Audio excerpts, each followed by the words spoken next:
दोस्तों, योगी आदित्यनाथ जो हैं अपने पुराने फायर मोड पर आ गए हैं। योगी आदित्यनाथ ने अपना तेवर बदल दिया है। जो योगी आदित्यनाथ 2027 में जिस अवतार के लिए जाने जाते थे, वो अवतार योगी आदित्यनाथ का अब देखा जा रहा है। पिछले 48 घंटे में योगी आदित्यनाथ ने 7 जिलों का दौरा किया है, लेकिन एक तरफ योगी आदित्यनाथ ने राम मंदिर के चंदा चोरों को जिंदगी भर जेल में सड़ने के लिए तैयारी कर दी है, वहीं विपक्ष का भी हाल ऐसा कर दिया है। जो विपक्ष भगवान राम को काल्पनिक बताता था, जो समाजवादी पार्टी के मुखिया अखिलेश यादव राम मंदिर पर राजनीति कर रहे थे, आज आजम खान के गढ़ रामपुर में समाजवादी पार्टी और कांग्रेस के उन काले कारनामों को जनता के सामने रख दिया है। योगी आदित्यनाथ के जो भाषण हैं पिछले 48 घंटे के, उन्हें देखकर पब्लिक कह रही है, जनता कह रही है कि बाबा जो हैं अपने पुराने तेवर में आ गए हैं, जिसके लिए बाबा जाने जाते थे। दोस्तों नमस्कार, जय हिंद। मेरा नाम है संदीप और आप देख रहे हैं अपना उत्तर प्रदेश। योगी आदित्यनाथ पिछले 48 घंटे से भयंकर गुस्से में हैं। एक तरफ राम मंदिर के चंदा चोरों का हिसाब किताब हो रहा है, दूसरी तरफ जो लोग राम को काल्पनिक बताते हैं, राम के नाम पर आज जो राजनीति कर रहे हैं, ऐसे लोगों की राजनीतिक महत्वाकांक्षाओं पर योगी आदित्यनाथ ताला लगा रहे हैं। अलीगढ़ वाला योगी आदित्यनाथ ने पिछले 48 घंटे में समाजवादी पार्टी पर 20 से ज़्यादा बयान दिए।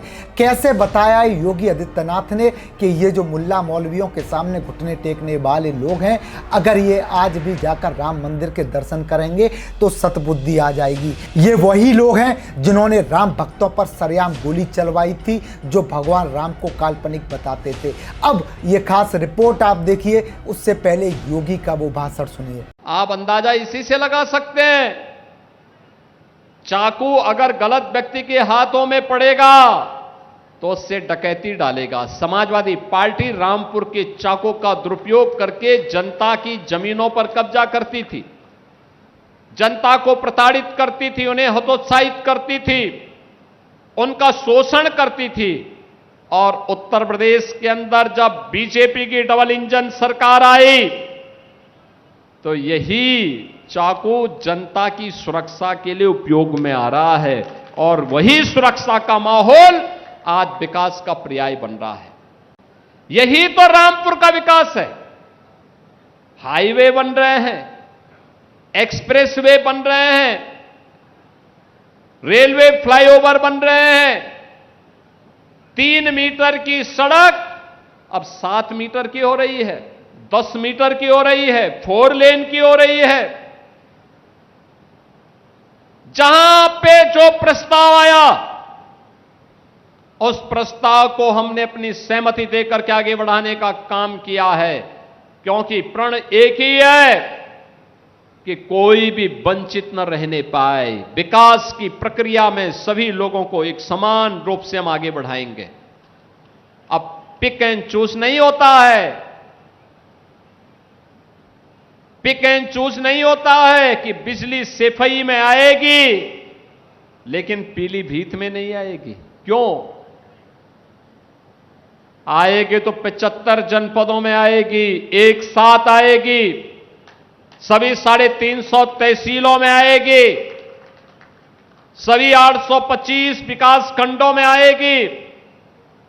यहां पे जब श्रीमती राजबाला जी कह रही थी कि फायर स्टेशन स्थापित हुआ है, बहनों और भाइयों, हर तहसील पर सरकार का संकल्प है एक फायर स्टेशन की स्थापना करेंगे। जिनके प्रस्ताव आ गए हैं उनको हमने सहमति दे दी, स्वीकृति दे दी, धनराशि मुक्त कर दी।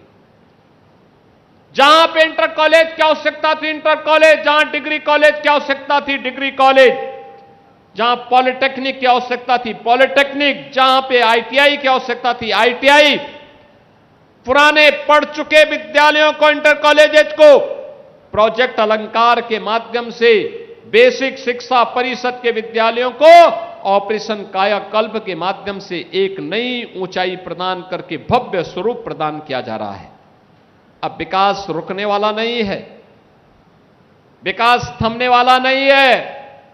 नौजवान के जीवन के साथ कोई खिलवाड़ नहीं कर सकता। अब कोई किसी बहन के खिलाफ अपमानजनक टिप्पणी नहीं कर सकता।